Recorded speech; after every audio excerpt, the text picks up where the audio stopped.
te papa. Comment on a? Enis Mokyo. Enis. Enis Mokyo. Enis.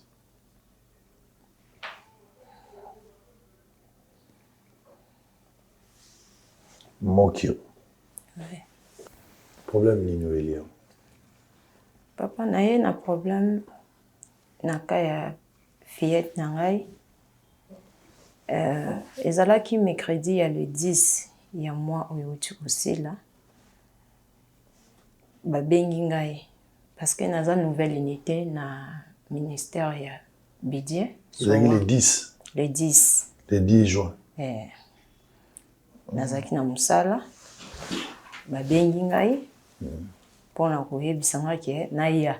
Na école. Na école te. Tantine ba muta bengi nga. Nazaki en ligne te benga na téléphone. Ebangisaki ngai. Naya. Ero Nathalie R. Normalement za R mwana nga zala na classe. Nazwi mwa kobanga. Na yebisi muninga tozaki na ye. Nazaki na musala. Nazaki na musala. Nazo sala na ministère provincial de budget. Awa na Surwanga ta colonel Hubert. Na bangi na yebisi etala kutu babengi ngai pa tantine Graciela. Yebisi nga no kubanga te kende. Nga bi normalement oyo mwana zala na classe. Ba obenga nga par rapport ya nga. Ayebisi te pona mwana. Ayebisi nga pelo kote nini ta yebisi nga kaka na kende. Na bangi na bengi papa na ye. Parce que moi et son papa tous ils sont ensemble. Ozoma na yo moko na mwana. Iye mwana vanda nanga ta bandai ko vanda nanga. Iye asenga mwana bino mwana vanda na ye. Malgré na bandai ko boya oui na bandai ko boya parce que na mona mwana zaki mukie. Ba besoin mwana mususu peut-être ya bimaka ya za mobali. Tant na moni mwana comme na âge ndenga za boya akokipe. Na ministre aza na 11 ans. Oui. A ucho ko le 16 avril. De asenga ki mwana na pesa ki mwana. Mwana komo na ina s'il vous plaît. Graciela. Graciela. Mutambai. Mutambai. Mutambai. OK. De babengi na bengi papa na bango na tunie na moni Willor abengi ngai au juste problème nini. Alobi na ngai no yo ya Willor azanani. Tantine na ye. Tantine kota papa? Mwana suka papa na bango. Yaka problème vraiment ezali yo ya kaka koma na société o ezana BAT poids lourd. Na bangi na komi omituna batutie po akendaka moins classe distance atanga na bon marché. Batutie abundi na école ko bunda naza sorte ki abundi na école na nde na yebelie na ndimite. Batutie do ba idée ko moyela na biti na kende. Na kumbi pe njoto na kei. Kokoma na komi na BAT sur poids lourd yana des sociétés. Yana société moko na moni basali ya sika pour na violence. Nde na komi wana na bengi bango babimi ba ezwinga wana. Na koma wana boloba na ngake mwana ya locataire na bango akotela isoki abenga ki ya pour na avenue na bango baza na 2 parcelles. Ne bandela avenue na suka ya avenue. Ya utaki na deuxième parcelle na bango pa pepe na ye kosenga ye mbongo kandenga kendaka kozonga zozonga mwana ya locataire na bango bengi ye mwana ngo komona ye die. Abengi ye que vient m'accompagner ye pa ki ko accompagner ye ke ko accompagner ye akeya bengi camarade na ye ba yango ozala âge 17 ans ba bizé na ye non a violé moi. Oui, il y a un camarade na ye. Die na camarade ne komona. Camarade na ye bon na ye bité. Mais atanga ki kombo na ye. Wana ba ki wapi kaka na venu. Ou na veni lopango yo mwana kenda ikolakisa. Moi si ya papa kulutu na ye eza hotel. Kwa avant ba kende soki ya yebisaki mwana lobelo kote azwi 1000 francs simbisi mwana na maboko. Ye die. Ko lobelo kote. Mwana tango ye le mercredi wana azo lobelo kote. Le jeudi, moi na lobelo côté mazole la douleur de nino ya bas ventre. Ti ba yo benga papa na bango banji ko papa bango banji ko tunae azo lobate. Papa bango ko tayo ki kanda a bétier. Tant a bétier nda lobi non ne me tape pas tant je vais te dire. C'est Yadie qui m'avait dit de l'accompagner et puis Yadie a appelé son ami puis ils m'ont fait des choses de salité.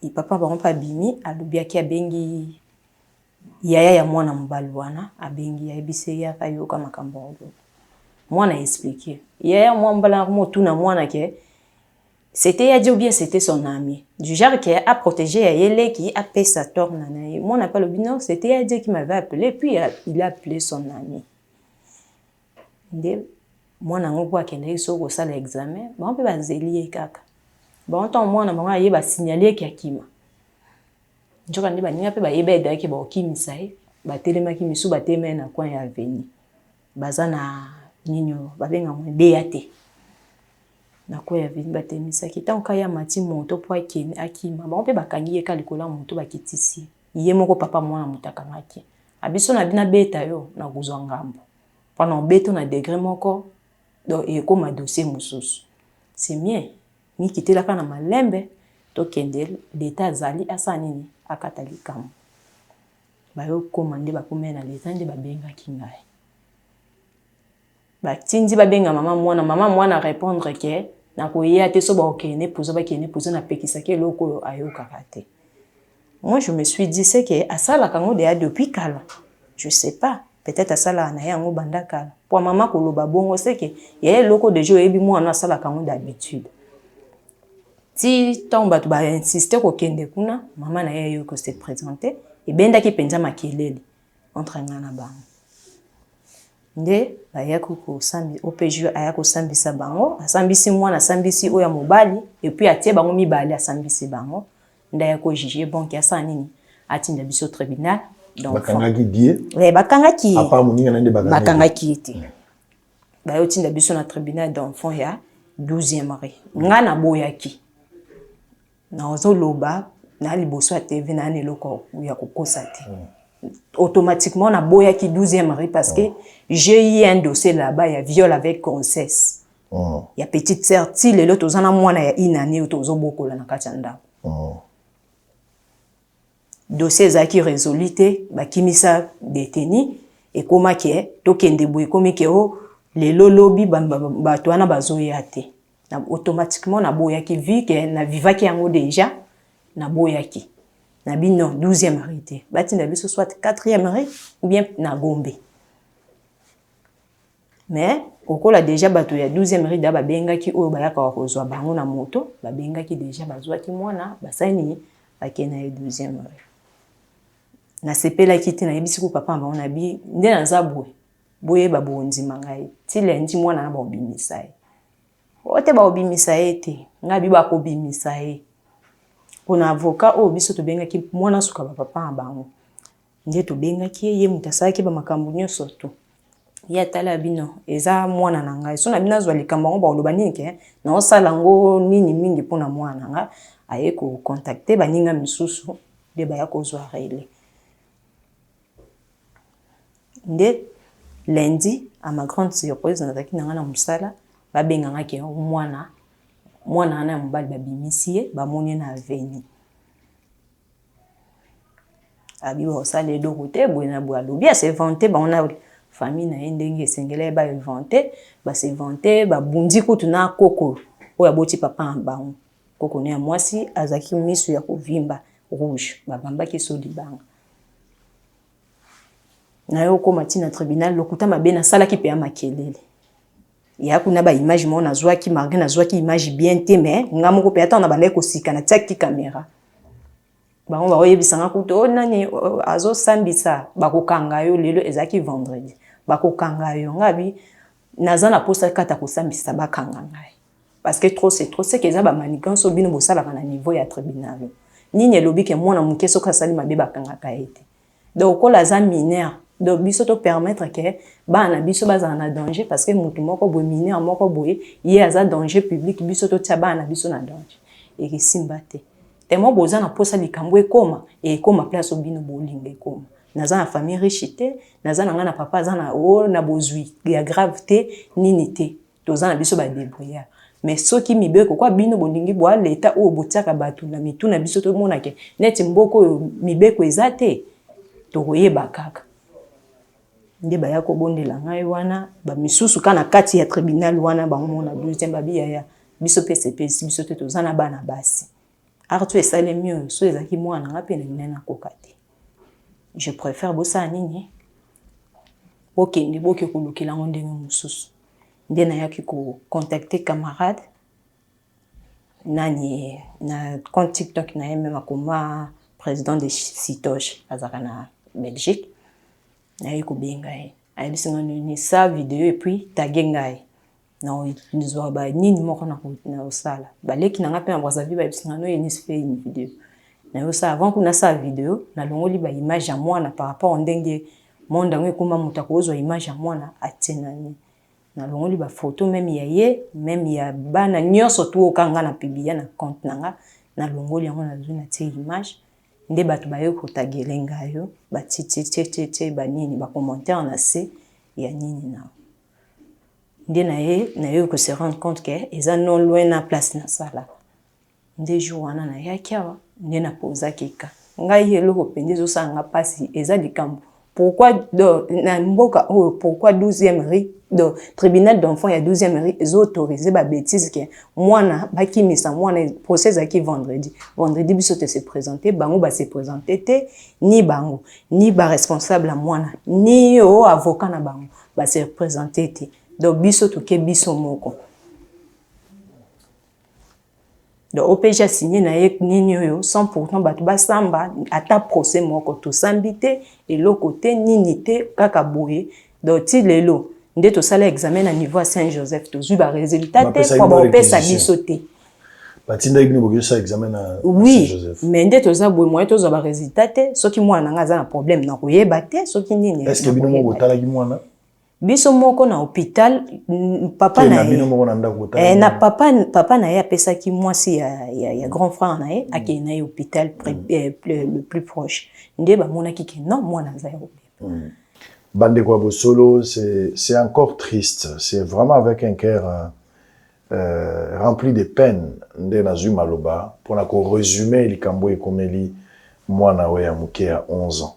Maman na ye aye ko se plaindre parce que justice est autant la mute na kaya mwana na ye. Une fillette de 11 ans à la classe d'habitude, mais avant n'avait pas ya papa na ye. Babotie na maman zova na ndenge na ye, baza isika mon côté, ça c'est une histoire de la vie, ça peut arriver, mais moi n'a pas ya papa, moi n'attendra normal. Alors place bango bavandi locataire na bango.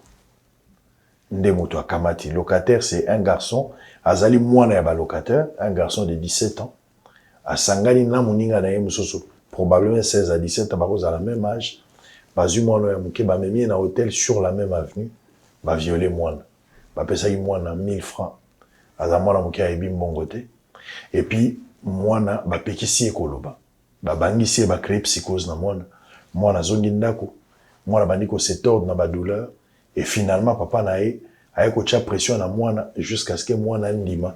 Et puis atanga kombo ya un garçon qui s'appellerait Dieu na moninga na ye bango nde bato. Basali mwana makamwana ba bebisi mwana. C'est inadmissible. Finalement, ils ont réussi quand même, il y a Okanga Diwana, Baken a la justice, na niveau ya ba service, na 12e rue. Malheureusement, le problème qui se pose aujourd'hui, c'est la justice. La justice à double vitesse, une justice qui apparaît un peu très malade, na kaya mwana oyo. Alors que ba effort rebelle au salama du chef de l'État, ministre de la justice, et puis bah magistrat, bah procureur, ensemble en fait avec le Congolais, nous sommes en train de nous battre pour aider tant soit peu cette justice et s'en sortir. Na malade aussi, cette justice peut être guérie. Mais au moment où tous consentir l'effort, tous conjuguer, bah sacrifice et belé tout ça là bas effort, malheureusement, de l'autre côté, il y a des personnes qui ont décidé d'embaumer et d'enterrer complètement cette justice. Les cas, il y a ces messieurs dont le nom n'est pas encore cité, mais nous allons chercher, identifier la personne de qui s'agit-il, et puis tout le monde pour la Sabino. Donc, moi, na minute, selon maman nae, bah, pesa ki bango réquisition médicale, bah, kenaï na hôpital, vous connaissez bon déco? Tu connais Saint-Joseph. Bah, na Saint-Joseph, bah, ça libre examen qu'on a, réquisition certainement ici, zongi, mais après réquisition, il fallait bah, interpréter le rapport du médecin, na présence, il y a moi, et na présence, il y a maman, babo, il y a moi, sur Azali victime, mais aussi na bango, bazali accusé pour couper court, et qu'on y solo, tout comme qu'on a le kuta, mesdames et messieurs. Mais voilà, Babimisi Mono a 17 ans accueilli. Pour le moment, ça a porté disparu.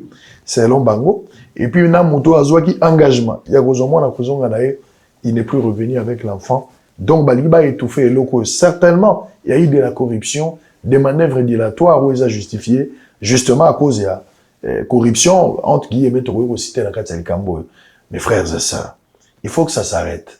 Je vais m'impliquer personnellement dans ces dossiers. Je vais me rendre d'abord au niveau du tribunal. Il y a 12e rue, c'est comme ça qu'on va procéder, pour me voir avec le procureur et Kotala, Nani Oyo Akatagi Likambo. À qui est-ce qu'on avait confié ces dossiers? Je vais en savoir plus et je vous reviendrai ici. Si je ne tire pas les choses claires, on ira voir le ministre de la Justice. À la limite, nous allons transférer parce que les dossiers sensibles au niveau de la justice, mais aussi Maman Denis qui reste quand même un peu flexible et puis Azali à chaque fois prête à intervenir si vraiment ils ont un likambo viol mboka na biso elingi yango te sengeli to bote bana na biso bato bazo bebisa bana na biso to ko soutenir bango te na kati ya société.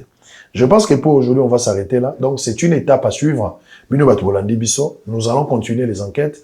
Je vais aller rencontrer la personne qui avait la charge du dossier et je vous reviendrai ici avec la suite. Mais nous allons mettre toutes les batteries en marche pour aider la maman, surtout la fille, à rétablir, à retrouver d'abord sa justice et puis honneur d'abord à la rétablir par rapport à ce qui est arrivé. On s'arrête là pour aujourd'hui. Dieu voulant, à très bientôt pour la suite.